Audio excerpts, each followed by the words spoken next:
देवों के स्तवन से शिव जी का कोप शांत होना और शिव जी का उन्हें वर देना। मैं दानव का शिव जी के समीप आना और उनसे वर याचना करना। शिव जी से वर पाकर मैं का वितर लोक में जाना। व्यास जी ने पूछा, महाबुद्धिमान सनत कुमार जी, आप तो ब्रह्मा के पुत्र और शिव भक्तों में सर्वश्रेष्ठ हैं, अतः आप धन्य हैं। आप यह बतलाइए कि त्रिपुर के दग हो जाने पर भी संपूर्ण देवताओं ने क्या किया, मैं कहाँ गया और उन त्रिपुरा अध्यक्षों की क्या गति हुई।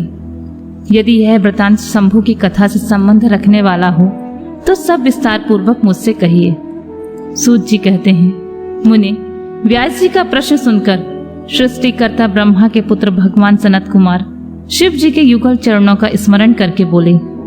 सनत कुमार जी ने कहा, महाबुद्धिमान व्यास, जब महेश्वर ने दैत्यों से खचाखच भरे हुए संपूर्ण त्रिपुर को भस्म कर दिया, तब सभी देवताओं को महान आश्चर्य हुआ। उस समय शंकर जी के महान भयंकर रौद्र रूप को, जो करोड़ों सूर्यों के समान प्रकाशमान और प्रलयकालीन अग्नि की भांति तेजस्वी था, तथा जिसके देव से 10 दिशाएं प्रज्वलित सी दिख रही थीं, देखकर साथ ही हिमाचल पुत्री पार्वती देवी की ओर दृष्टिपात करके संपूर्ण देवता भयभीत हो गए। तब मुख्य मुख्य देवता विनम्र होकर उनके सामने खड़े हो गए। उस अवसर पर बड़े बड़े ऋषि भी देवताओं की वाहिनी को भयभीत देखकर खड़े रह गए और कुछ भी ना बोल सके। वे चारों ओर से शंभु को प्रणाम करने लगे। तत्पश्चात ब्रह्मा भी शिव जी के उस रूप को देखकर भयग्रस्त हो गए। तब उन्होंने डरे हुए विष्णु और तथा देवगणों के साथ प्रसन्न मन से सावधानी पूर्वक उन गिरिराज सहित महेश्वर का, जो देवों के भी देव, भय तथा हर नाम से प्रसिद्ध, भक्तों के अधीन रहने वाले और त्रिपुर हंता हैं, स्तवन किया। तदनंतर सभी प्रमुख देवताओं ने भगवान शिव की स्तुति की। यूं स्तुति किए जाने पर लोकों के कल्याण करता शंकर प्रसन्न होकर बोले, ब्रह्मा, विष्णु और देवगण, मैं तुम लोगों पर विशेष रूप से प्रसन्न हूँ, अतः तुम सभी विचार करके अपना मनोवांछित वर मांग लो। सनत कुमार जी कहते हैं, मुनि श्रेष्ठ, शिव द्वारा कहे गए वचन को सुनकर सभी देवताओं का मन प्रसन्नता से खिल उठा और फिर वे बोल उठे। देवताओं ने कहा, भगवान देवाधिदेव, यदि आप हम पर प्रसन्न हैं और हम देवगणों को अपना दास समझकर वर देना चाहते हैं, तो देव सम्मत जब जब देवताओं पर दुख की संभावना हो, तब तब आप प्रकट होकर सदा उनके दुखों का विनाश करते रहें। सनत कुमार जी कहते हैं, महर्षि, जब ब्रह्मा, विष्णु और देवताओं ने भगवान रुद्र से ऐसी प्रार्थना की, तब वे शांत तथा प्रसन्न होकर एक साथ सबसे बोले, अच्छा, सदा ऐसा ही होगा। ऐसा कहकर शंकर जी ने, जो सदा देवों का दुख हरण करने वाले हैं, प्रसन्नता पूर्वक देवों को जो कुछ अभीष्ट था वह सारा का सारा उन्हें प्रदान कर दिया। इसी समय मैं दानव, जो शिव जी की कृपा के बल से जलने से बच गया था, शंभु को प्रसन्न देखकर हर्षित मन से वहां आया। उसने विनीत भाव से हाथ जोड़कर प्रेम पूर्वक हर तथा अन्य देवों को भी प्रणाम किया।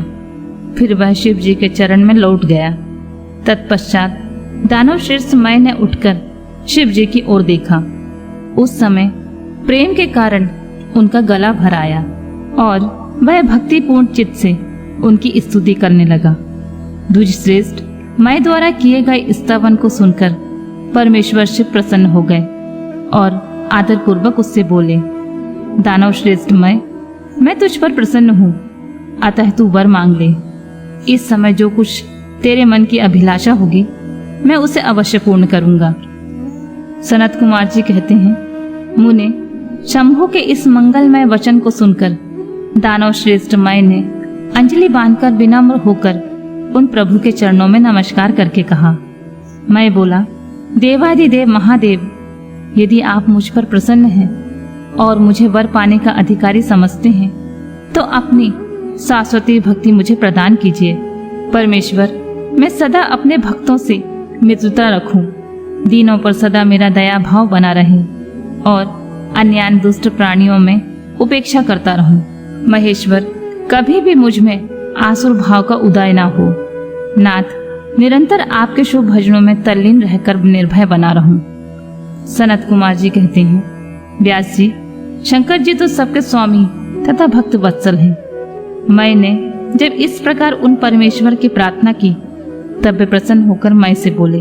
महेश्वर ने कहा, दानव सत्तम, तू मेरा भक्त है, तुझ में कोई भी विकार नहीं है, अतः तू धन्य है। अब मैं तेरे लिए जो कुछ भी अभीष्ट वर है वह सारा का सारा तुझे प्रदान करता हूँ। अब तू मेरी आज्ञा से अपने परिवार सहित वितत लोक में चला जा, वह स्वर्ग से भी रमणीय है। तू वहाँ प्रसन्न चित्त से मेरा भजन करते हुए निर्भय होकर निवास कर। मेरी आज्ञा से कभी भी तुझ पर आसुर भाव का प्राकट्य नहीं होगा। सनत जी कहते हैं, मुने, मैंने महात्मा शंकर की उस आज्ञा को सिर झुकाकर स्वीकार कर लिया तथा उन्हें तथा अन्य देवों को भी प्रणाम करके वह पितत लोक को चला गया। तदनंतर महादेव जी देवताओं के उस महान कार्य को पूर्ण करके देवी पार्वती अपने पुत्र और संपूर्ण गणों सहित अंतर्ध्यान हो गए। जब परिवार समेत भगवान शिव अंतर्हित हो गए तब वह धनुष, बाण, रथ आदि सारा उपकरण भी अदृश्य हो गया। तत्पश्चात ब्रह्मा, विष्णु तथा अन्य देव, मुनि, गंधर्व, किन्नर, नाग, सर्प, अप्सरा और मनुष्यों को महान हर्ष प्राप्त हुआ। वे सभी शंकर जी का उत्तम यश का बखान करते हुए आनंद पूर्वक अपने अपने स्थान को चले गए। वहां पहुंचकर उन्हें परम सुख की प्राप्ति हुई। महर्षि, इस प्रकार मैंने शशि मौली शंकर जी का विशाल चरित्र, जो त्रिपुर विनाश को सूचित करने वाला तथा परमोत्कृष्ट लीला से युक्त है, वह सारा का सारा तुम्हें सुना दिया है। दंभ की तपस्या और विष्णु द्वारा उसे पुत्र प्राप्ति का वरदान, शंखचूड़ का जन्म, तप और उसे वर प्राप्ति, ब्रह्मा जी की आज्ञा से उसका पुष्कर में तुलसी के पास आना और उसके साथ वार्तालाप, ब्रह्मा जी का पुनः वहां प्रकट होकर दोनों को आशीर्वाद देना, शंखचूड़ का गांधर्व विवाह की विधि से तुलसी का पारिग्रहण करना, तदनंतर जलंधर की उत्पत्ति से लेकर उसके वध तक का प्रसंग सुनाकर सनत कुमार जी ने कहा, मुने, अब शंभु का दूसरा चरित्र प्रेम पूर्वक श्रवण करो। उसके सुनने मात्र से शिव भक्ति सुदृढ़ हो जाती है। व्यास जी, शंखचूड़ नामक एक महावीर दानव था जो देवों के लिए कंठक स्वरूप था। उसे शिव जी ने रण के मुहाने पर त्रिशूल से मार डाला था। शिव जी का वह दिव्य चरित्र पावन, परम और पापनाशक है। तुम पर अधिक स्नेह होने के कारण मैं उसका वर्णन करता हूँ। तुम प्रेम पूर्वक उसका श्रवण करो। ब्रह्मा के पुत्र जो महर्षि मरीचि थे, उनके पुत्र कश्यप हुए। वे मननशील, धर्मनिष्ठ, सृष्टिकर्ता, विद्या संपन्न तथा प्रजापति थे। दक्ष ने प्रसन्न होकर अपने 13 कन्याओं का विवाह इनके साथ कर दिया। उनकी संतानों का इतना अधिक विस्तार हुआ कि उसका वर्णन करना कठिन है। उन कश्यप पत्नियों में एक का नाम दनु था। वह श्रेष्ठ, सुंदरी और महारूपवती थी। उस साध्वी का सौभाग्य बढ़ा हुआ था। मुने, उस दनु के बहुत से महाबली पुत्र उत्पन्न हुए। विस्तार भय से उनके नाम नहीं गिनाए जा रहे हैं। उनमें एक का नाम विप्रचीति था, जो महान बल पराक्रम से संपन्न था। उसका पुत्र दंभ हुआ, जो जितेंद्र, धार्मिक तथा विष्णु भक्त था। जब उसके कोई पुत्र नहीं हुआ तब उस वीर को चिंता व्याप्त हो गई। उसने शुक्राचार्य को गुरु बनाकर उनसे श्री कृष्ण मंत्र प्राप्त किया और पुष्कर में जाकर घोर तपस्या करना आरंभ किया। वहां सुदृढ़ आसन लगाकर कृष्ण मंत्र का जप करते हुए उसे 1 लाख वर्ष व्यतीत हो गए। तब उस तपस्वी के मस्तक से एक ज्वाल वल्यमान तेज निकलकर सर्वत्र व्याप्त हो गया। वह इतना तेज दुस्सह था कि उससे संपूर्ण देवता, मुनि तथा मनु संतृप्त हो उठे। तब वे इंद्र को अगुआ बनाकर ब्रह्मा के शरणापन्न हुए। वहां उन्होंने संपूर्ण संपत्तियों के दाता विधाता को प्रणाम करके उनकी स्तुति की और फिर विशेष रूप से व्याकुल होकर अपना सारा वृतांत उनसे कह सुनाया। उनकी बात सुनकर ब्रह्मा भी उन्हें साथ लेकर वह सारा वृतांत विष्णु को सुनाने के लिए वैकुंठ को चले। वहां पहुंचकर सब लोगों ने त्रिलोकी के अधीश्वर तथा रक्षक परमात्मा विष्णु को विनीत भाव से प्रणाम किया और फिर हाथ जोड़कर उनकी स्तुति करने लगे। देवादिदेव, हमें पता नहीं है यहाँ कौन सा कारण उत्पन्न हो गया है। हम किसी के तेज से संतृप्त हो उठे हैं, यह आप ही बतलाइए। दीनबंधु, अपने दुखी सेवकों की रक्षक तो आप ही हैं, अतः शरणदाता रमानाथ, हम शरणागतों की रक्षा कीजिए, रक्षा कीजिए।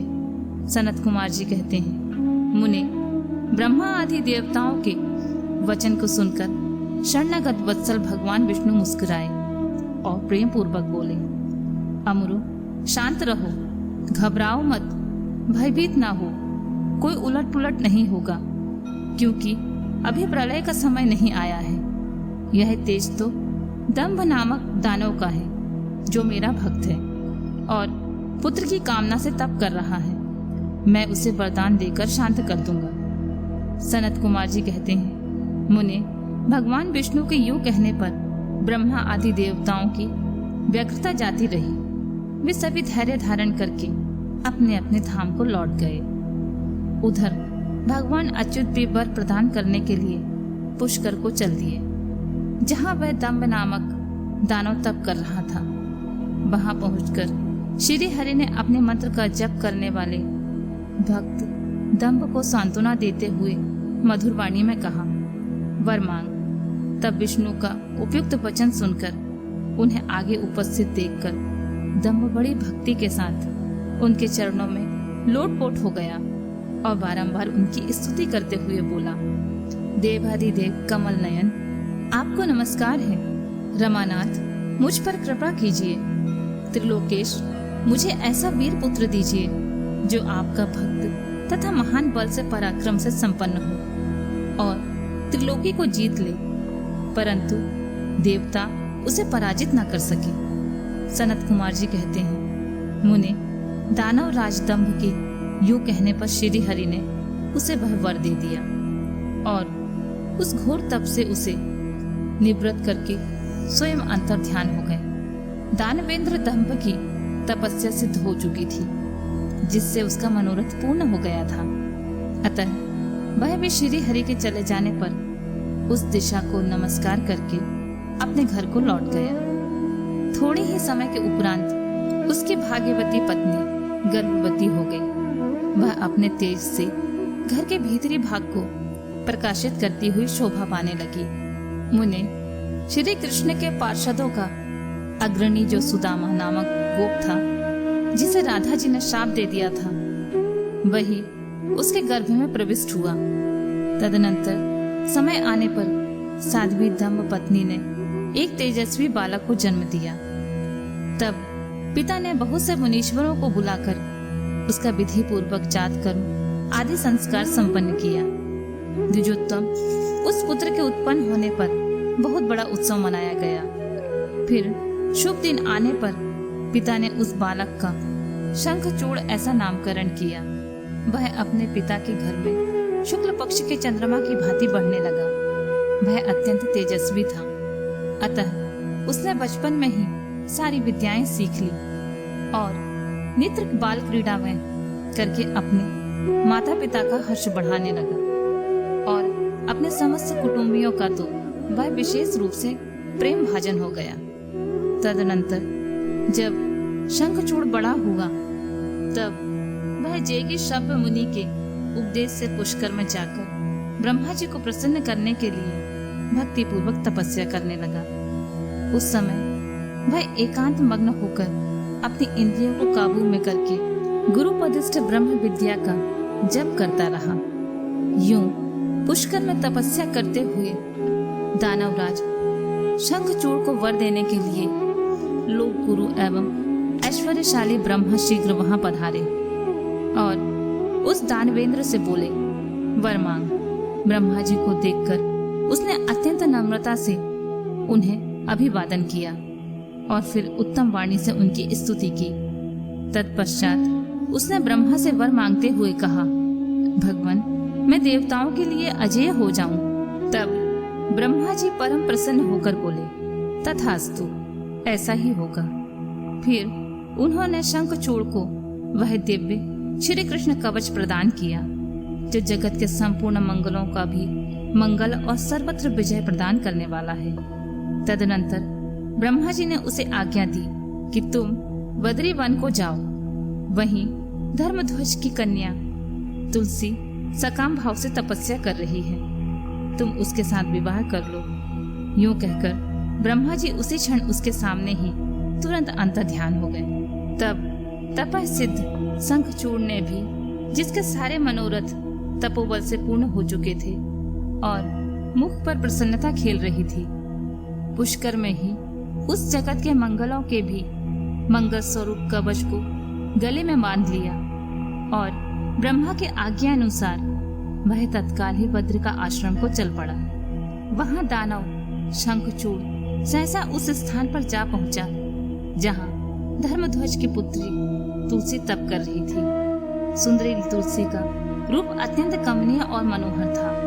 वह उत्तम शील से संपन्न थी। उस सती को देखकर शंखचूड़ उसके समीप ही ठहर गया और मधुर वाणी में उससे बोला, सुंदरी, तुम कौन हो? किसकी पुत्री हो? तुम यहाँ चुपचाप बैठकर क्या कर रही हो? यह सारा रहस्य मुझे बतलाओ। सनत कुमार जी कहते हैं, मुनि, शंखचूड़ के ये सकाम वचन सुनकर तुलसी ने उससे कहा। तुलसी बोली, मैं धर्मध्वज की तपस्विनी कन्या हूँ और यहाँ तपोवन में तप कर रही हूँ। आप कौन हैं? सुखपूर्वक अपने अभीष्ट स्थान को चले जाइए, क्योंकि नारी जाति ब्रह्मा आदि को भी मुंह में डाल देने वाली होती है। यह विष तुल्य निंदनीय दोष उत्पन्न करने वाली माया रूपणी तथा विचारशीलों को भी श्रृंखला के समान जकड़ लेने वाली होती है। सनत कुमार जी कहते हैं, महर्षि, तुलसी जब इस प्रकार की रस भरी बातें कहकर चुप हो गई, तब उसे मुस्कुराती देखकर शंखचूड़ ने कहना आरंभ किया, देवी, तुमने जो बात कही है वह सारी की सारी मिथ्या हो। ऐसी बात नहीं है, उसमें कुछ सत्य है और कुछ असत्य भी। इसका विवरण मुझसे सुनो। शोभने, जगत में जितनी पतिव्रता नारियां हैं उनमें तुम अग्रणी हो। मेरा तो ऐसा विचार है कि जैसे मैं पाप बुद्धि कामी नहीं हूँ, उसी प्रकार तुम भी काम पराधीना नहीं हो। फिर मैं इस समय ब्रह्मा जी की आज्ञा से तुम्हारे समीप आया हूँ और गांधर्व विवाह की विधि से तुम्हें ग्रहण करूंगा। भद्रे, क्या तुम मुझे नहीं जानती हो? अथवा तुमने कभी मेरा नाम नहीं सुना है? अरे, देवताओं में भगदड़ डालने वाला शंखचूड़ मैं ही हूँ। मैं दनु का वंशज तथा दंभ नामक दानव का पुत्र हूँ। पूर्व काल में मैं श्री हरि का पार्षद था। मेरा नाम सुदामा गोप था। इस समय में राधिका जी के शाप से दानवराज शंखचूड़ होकर उत्पन्न हुआ हूँ। ये सारी बातें मुझे ज्ञात हैं, क्योंकि श्री कृष्ण के प्रभाव से मुझे अपने पूर्व जन्म का स्मरण बना हुआ है। सनत कुमार जी कहते हैं, मुनि, तुलसी के समक्ष यूं कहकर शंखचूड़ चुप हो गया। वह दानवराज ने आदर पूर्वक तुलसी से ऐसा सत्य वचन कहा। तब वह परम प्रसन्न हुई और मुस्कुराकर कहने लगी, भद्र पुरुष, आज आपने अपने सात्विक विचार से मुझे पराजित कर दिया है। जो पुरुष स्त्री द्वारा परास्त न हो सके वह संसार में धन्यवाद का पात्र है, क्योंकि जिसे स्त्री जीत लेती है वह पुरुष सदाचारी होते हुए भी सदा अपावन बना रहता है।